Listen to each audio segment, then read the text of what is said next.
Welcome to the Fieldnotes podcast, presented by Seaworthy Functional Medicine. Seaworthy exists to help you overcome your complex health challenges so you can be fully vital. Now, here's your host, Dr. Rob Downey.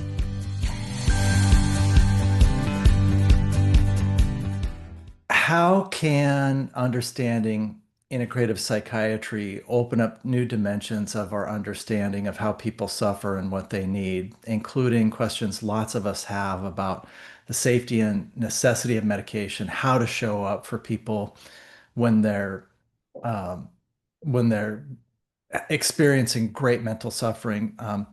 Today, we are so fortunate to be joined by Dr. Michael Broukhim. And pardon me if I didn't pronounce your last name exactly right. But Michael, thanks so much for being on Field Notes today. Thank you for having me, Rob. I'm really excited to help share my story and what's helped a lot of my patients and people in my life. Mm.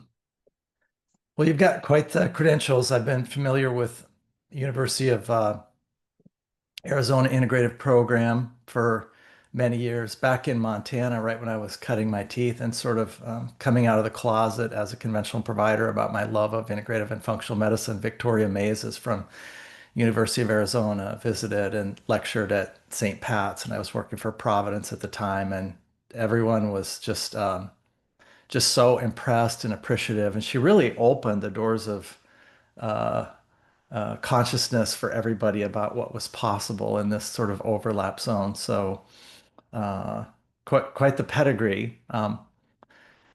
So many many folks in this space kind of have an origin story, like a comic book hero. Something drove them to. Is that true of you at all in terms of why you felt compelled to do psychiatry a different way? Um, yeah, absolutely. There's a short and long story. I might do both. It definitely it does feel like a superhero. Um, Maybe not so much as a superhero, but it was a little bit mystical, Mm. actually. Um, w- I'll start with right before college. Right before I started college, my father told me he had cancer for the past 8 years Mm. in multiple myeloma. He got Mm. actually diagnosed on my 10th birthday. Mm. And my parents chose to not tell me because he had a prognosis of 2 years. So he had 2 years to live. But thankfully, he lived for 8 years. And that was a major shock. But I was also very grateful that my parents didn't tell me he had cancer because I think it would have ruined my childhood.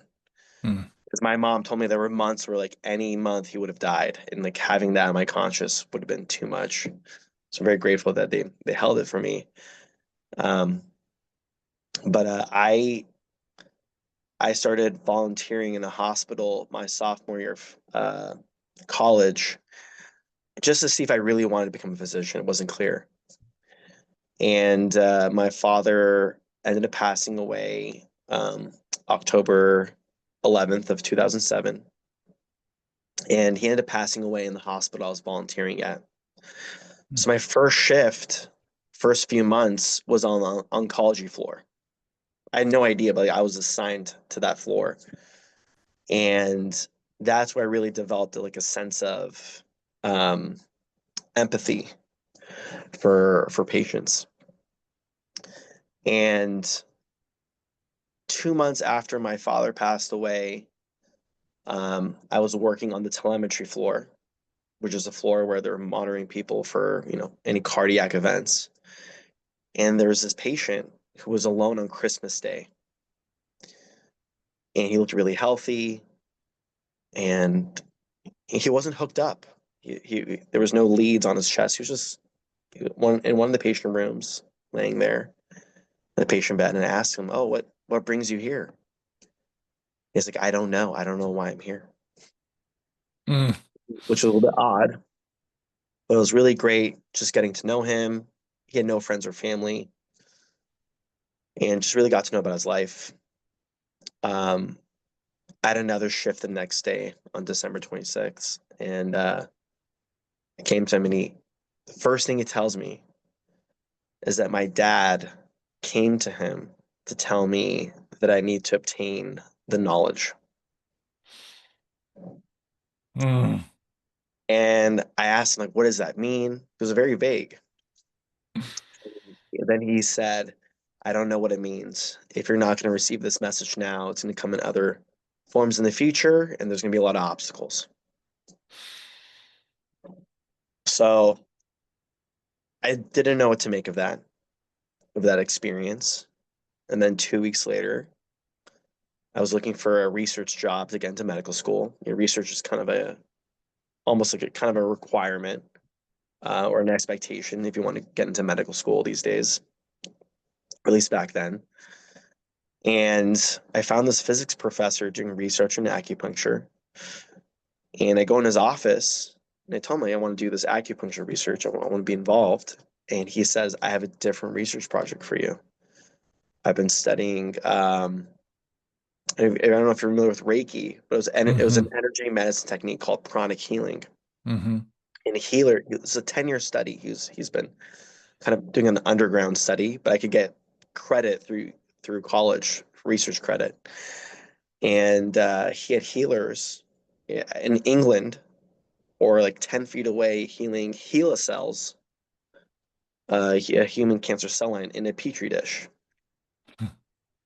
And my job, what he wanted me to do is to do like literature searches to explain like how this energy medicine technique was working. Like Hmm. how is it possible they were getting results where 90% of the cells would survive, 50% of the cells would not survive if they were not exposed to pranic healing.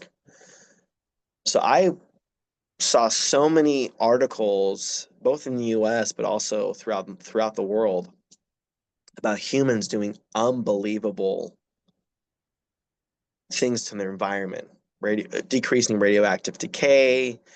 This was a U.S. defense report about kids in China like teleporting, a fruit fly in a water bottle, just unbelievable things. And so that sparked my interest in alternative medicine, and ended up going to osteopathic medical school in the Bay Area, and then ended up choosing the University of Arizona for residency. And at the time, they had the only integrative psychiatry track in the whole country, the United States. Mm. And but it really was sparked by this research experience, and also just thinking about what could have helped my dad continue to live. And I don't do energy medicine research, but I do for myself. I see a qigong practitioner each month, and um, I really these days a lot of my practice is helping patients come off of psychiatric medications and work towards them not needing to really see a psychiatrist anymore because they've done the work and they have great practices. They're eating well. They have an anti-inflammatory lifestyle. They've let go of unresolved trauma, and that's kind of uh, the focus of my work as a psychiatrist. Mm. Remarkable. A lot to unpack there. Yeah. Mm. So, set the stage. I've also learned doing these podcasts not to bury the lead. So at the end, people will be able to find out where you are, what you do, and how to connect with you. But you've got a dual utility for folks when we get there at the end. There's a series of centers um, in California where people can be seen, but also you know how to network, get people plugged into the resources they need. So anybody who's interested in the podcast today, just when we get to the end of how to connect with Michael, that's something to be aware of. So, yeah, what's the logical segue here? I think if we do this in sort of a chronological fashion, maybe just talk first then about how things are a bit of a mess with the current system and a lot of medication. And then we'll just segue into what are the consequences of medication and why and how can it be better, right? Just over the course of the interview. Why can people get off medication? With a bunch Yeah. of the things you alluded to, if you treat the root causes, good things happen. Yeah. Yeah. Um,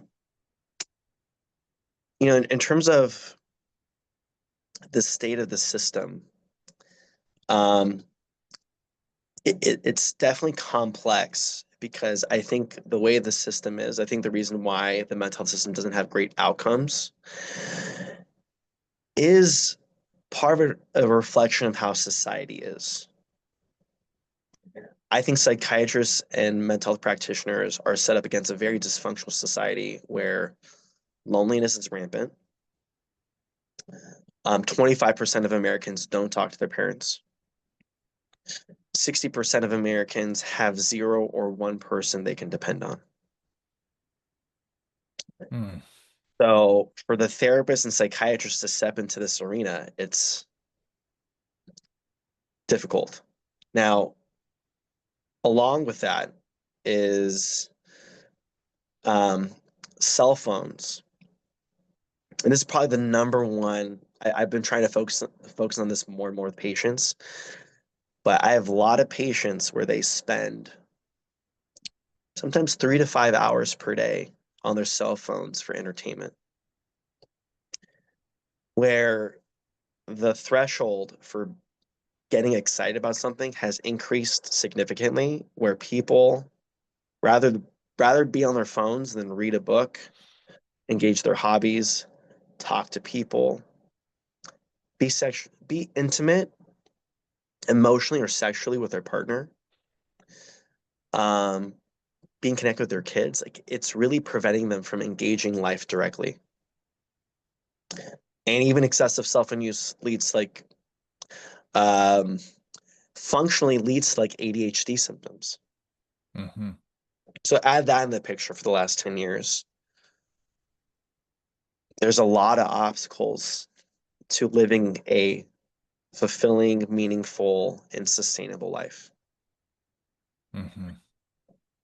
Add to that, from what I hear from a lot of psychiatrists, is that training these days is less psychotherapy focused.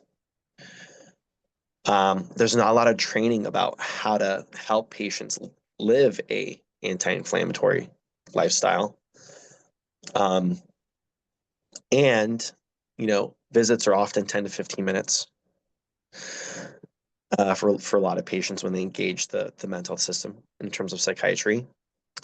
And then a lot of psychiatrists don't really know, they've never really been trained to help patients come off of a variety of psychiatric medications, whether it's SSRIs, SNRIs, stimulants, antipsychotics, mood stabilizers, benzos, which are like probably the most severe class of medications to help patients come off of. They don't really have the experience of getting patients off of these variety of medications. And when they do it too fast. And people can be in withdrawal for months, even Hmm. after, a 1 month taper, 2 month taper. Hmm. So it's a combination of societal factors that are really difficult to navigate through, and also just a lack of training or experience to address today's issues. Hmm. Mm. Very poignant. It flags something important, which is that the psychiatrists are, and I have so much compassion for my conventionally trained colleagues because I'm one of them. I'm board certified in family medicine for 25 years. I get it.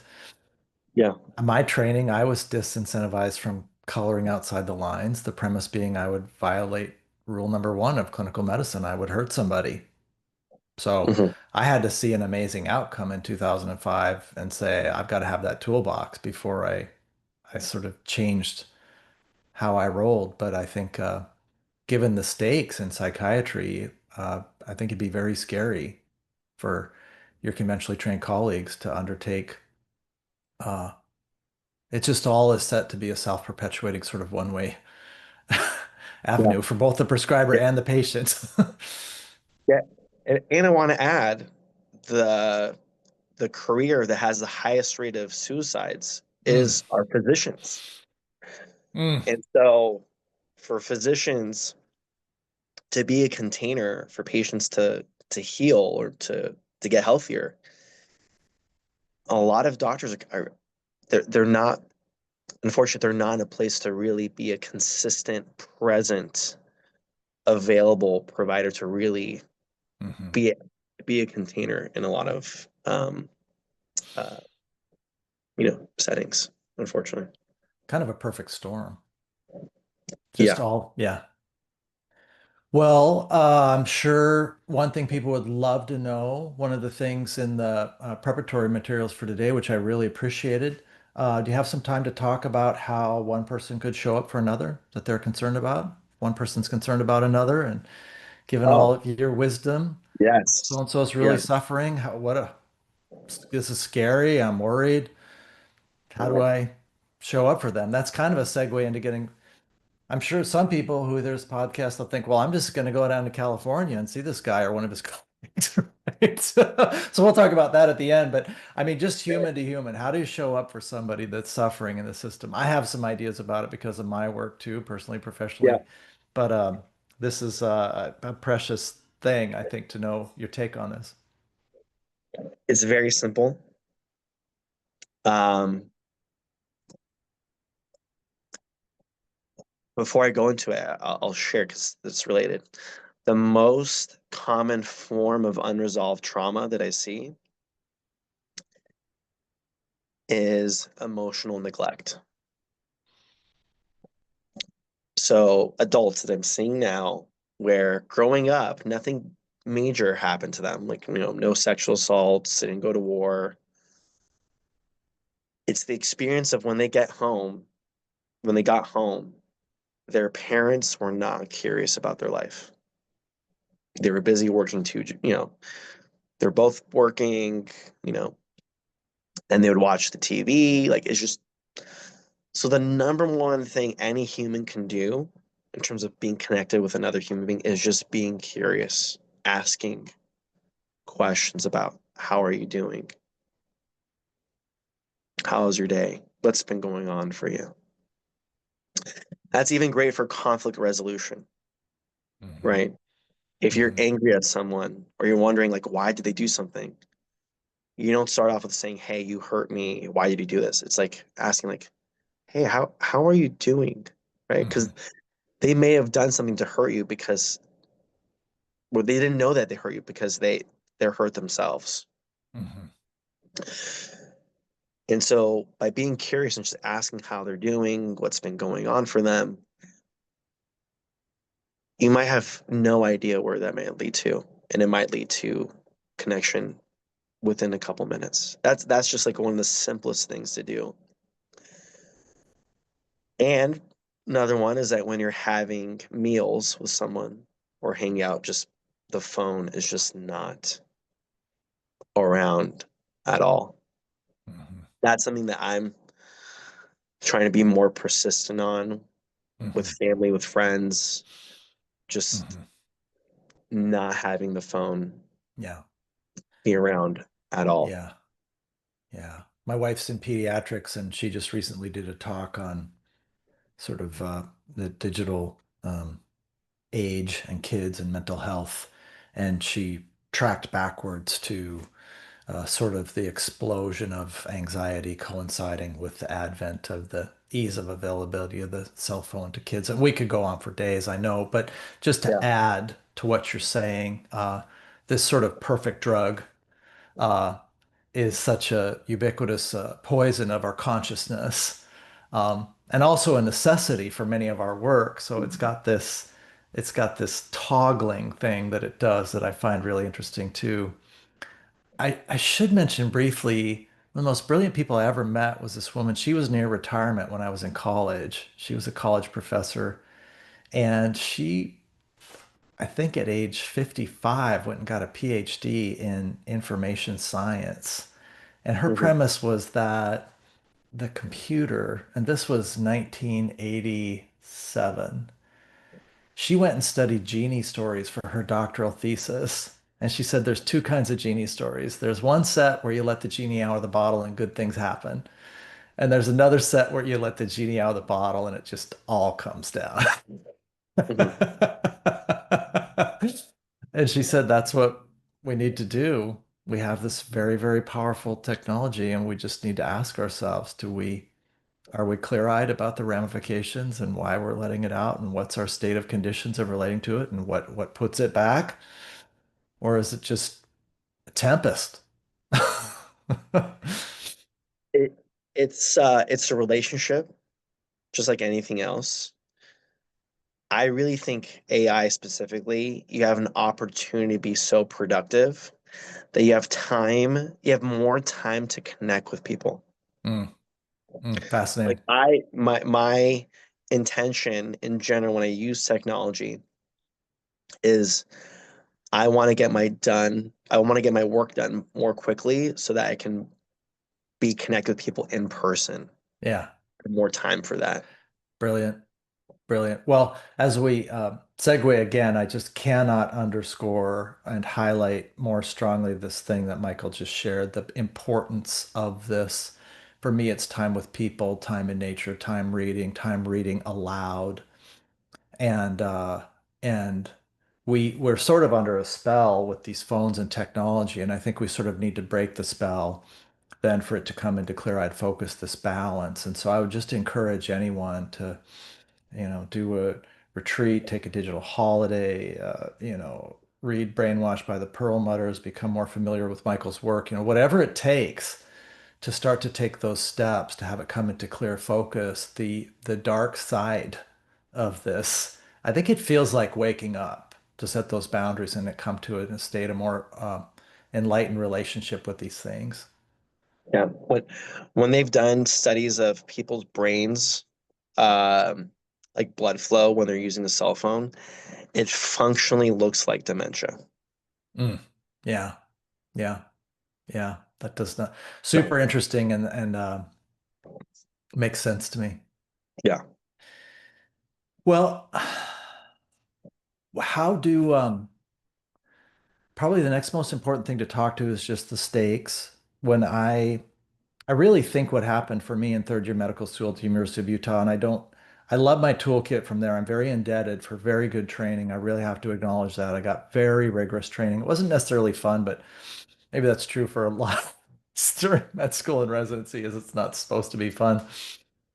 But the unexpected consequence of what they did is they just said, if you color outside the lines, you're going to hurt somebody. And I think there's this dilemma in Western industrialized societies, there's this premise that if these medications are in place and then the medications are pulled, something catastrophic is going to happen. So what do people know about, you alluded to it, if the root causes are addressed, then there's a path forward to get back to lower medication or medication-free setting. But what are the mechanics of this? How is this possible? Um, I want to first off is by saying that I medicate very often. Hmm. Um, it's a very useful tool because the severity of presentations are just really intense in today's age. Hmm. A lot of people don't know how to regulate their emotions. They're not really living healthy lives. Drugs are stronger. Meth-induced psychosis, marijuana-induced, like these are really intense presentations where you'll need medications to stabilize patients. Hmm. The journey to come off of medications is complex and difficult. It can be difficult. There's a set of things I typically need to see from someone, and I guide them towards this place, but the main requirements, probably the most important one, is they need to have a really good relationship with themselves. Mm.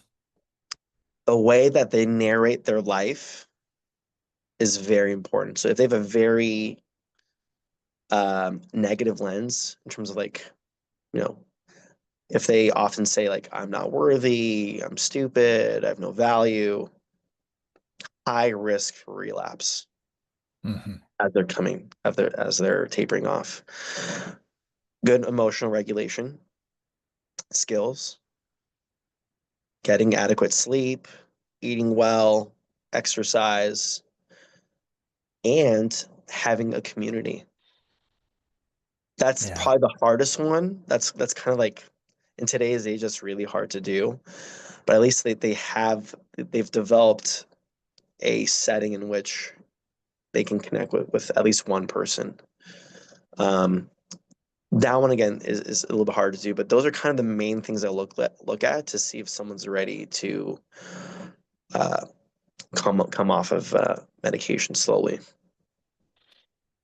I've seen this as well. I had somebody really give me good counsel a number of years ago now, but just that these tapers just go so much better done very, very slowly. It's just a nicer thing to do to the brain. It's a nicer thing to do to the physiology. It creates circumstances where the most complex organ in our body can take up the slack slowly rather than being stabilized by therapeutic, destabilized by a therapeutic shift. Yeah. And, you know, sometimes it can take a few months and sometimes it can take a few years. I think the best public example of how long this can take is Jordan Peterson, the psychologist. It took him 3 years to come off of diazepam, Mm, and yeah. he wasn't working. He was not. He took a break from being in the public space, but it can take that hmm long. hmm Yeah, I certainly should flag that as well, that that's one I really give just the utmost seriousness to. Well, because the benzodiazepines, Valium, Ativan, Klonopin, et cetera, are so powerful.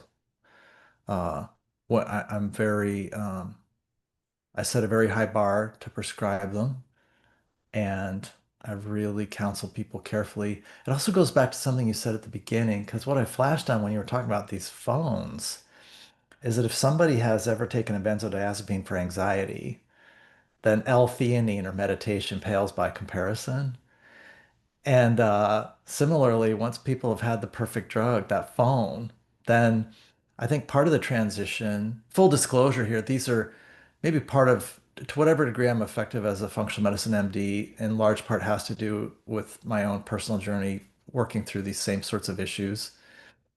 And I have found that interpersonal connection, time in nature, intimacy, vulnerability, all these things that matter, they sort of feel down-regulated, or our sensitivity to them or our attunement to these valuable, precious things sort of kicks back in as we set the boundaries. But initially, um, transitioning away from the phone, I think there's just something to prepare for there, which is it's going from something easy to something precious and worth desiring, but it's a cultivated taste.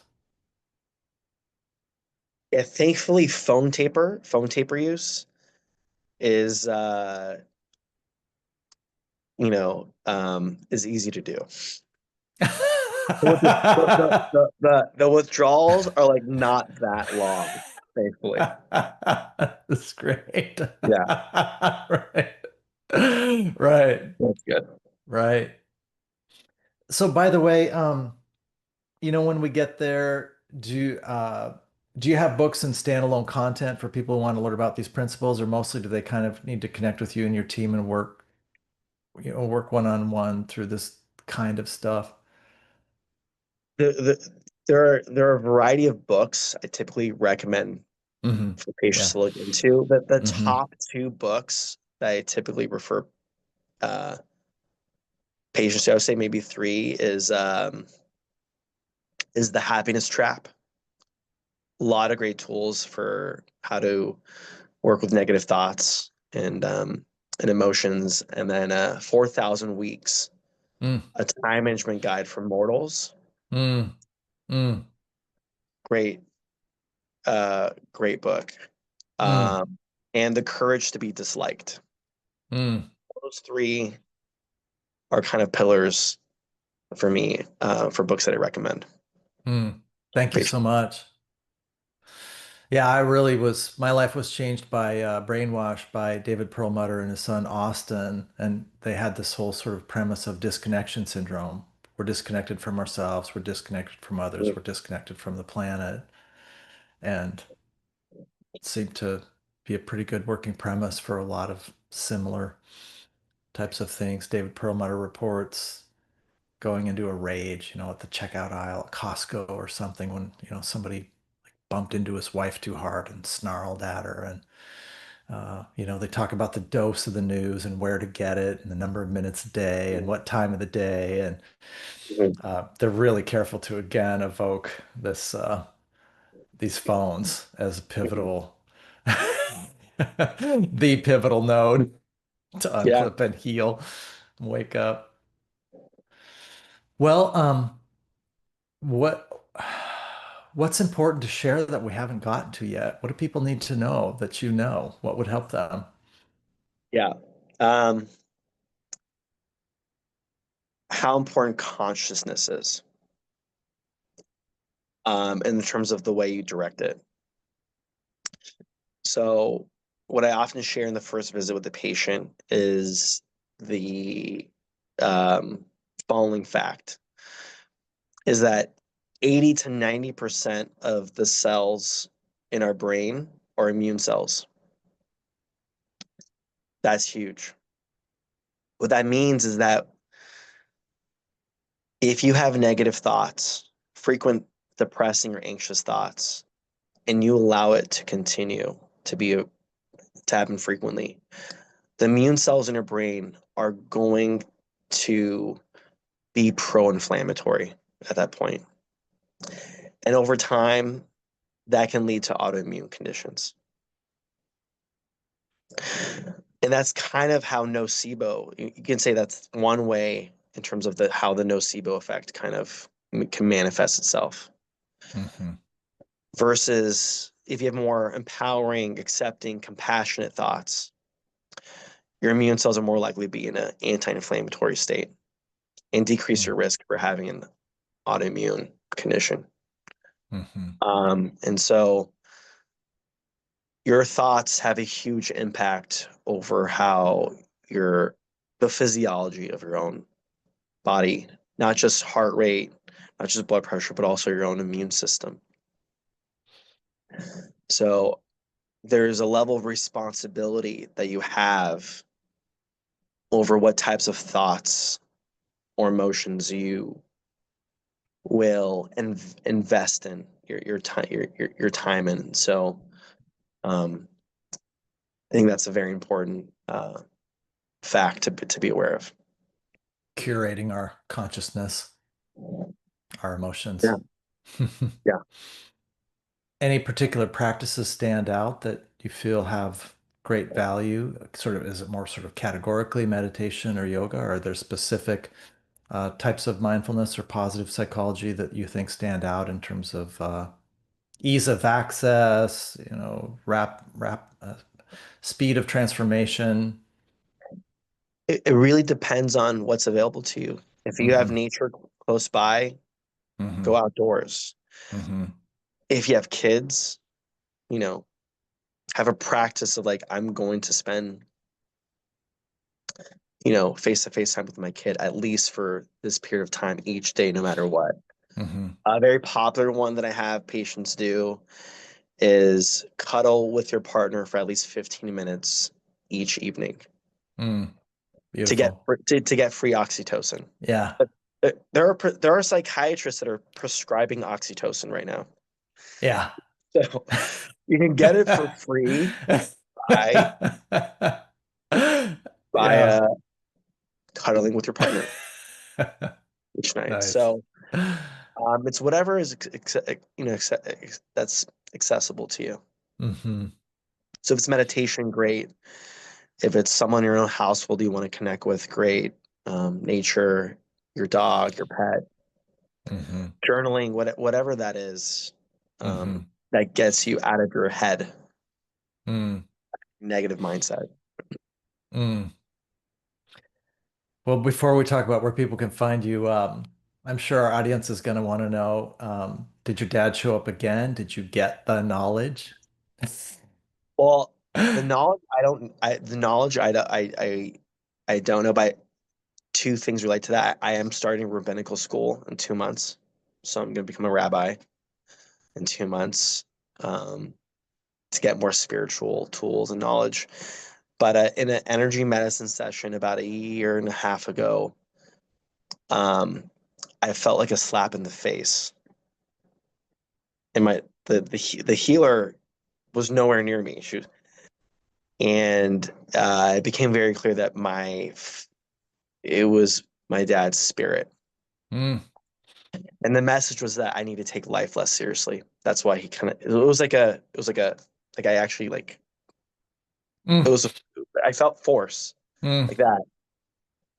And it's to take life less seriously. I think Mm. that's a lesson I'm still trying to integrate Mm.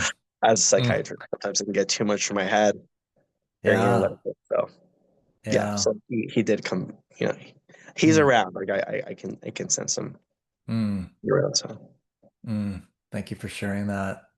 I would say a lot of my recent work has been around sort of my encouragement to everybody is that our work as healers is for our cup to spill over and Mhm. to be replete.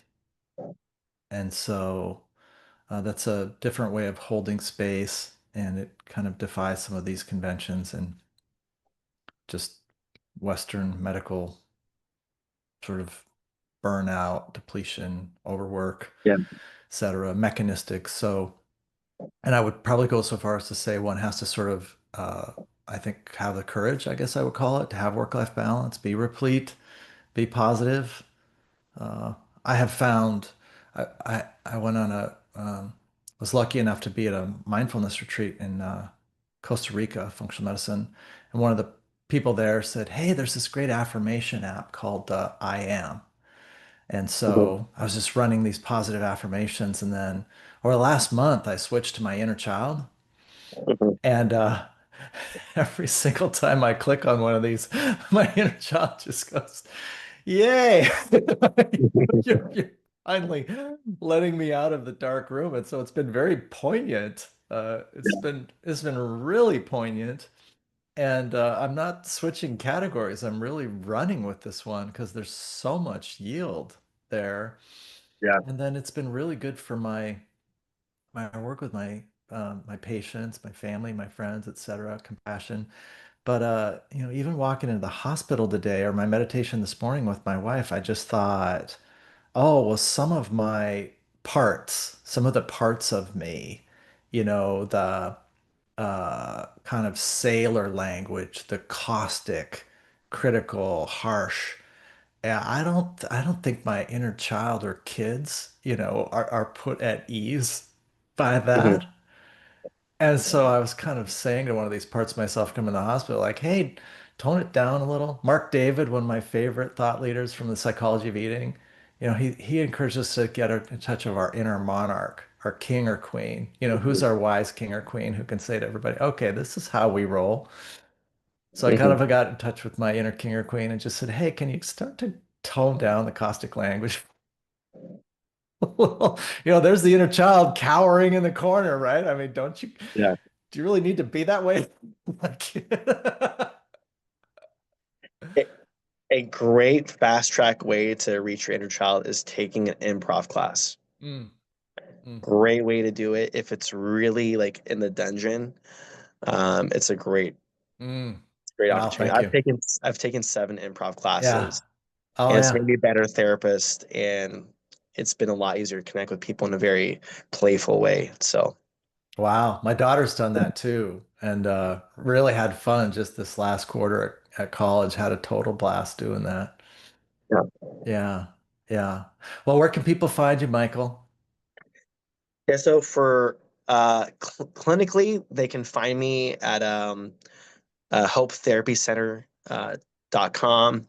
And again, we can provide resources as well if you're out of state or even within the state. I can provide other resources. And then I have a consulting slash coaching website, iexperience.life, where I help individuals um, kind of optimize their life in a non-clinical way. And I work with individuals, companies, artists. So that's another way I kind of contribute to society. Mm. Thanks so much. What a blast getting to talk to you, and just so inspiring. Thank you. Thank you. It's been a great discussion. So Thanks for joining us for the Seaworthy podcast. Seaworthy exists to help people overcome their health challenges and be fully vital. If you think we've earned it, please consider giving this podcast a like, subscribing, and giving us a 5-star rating on the platform of your choice. Thanks.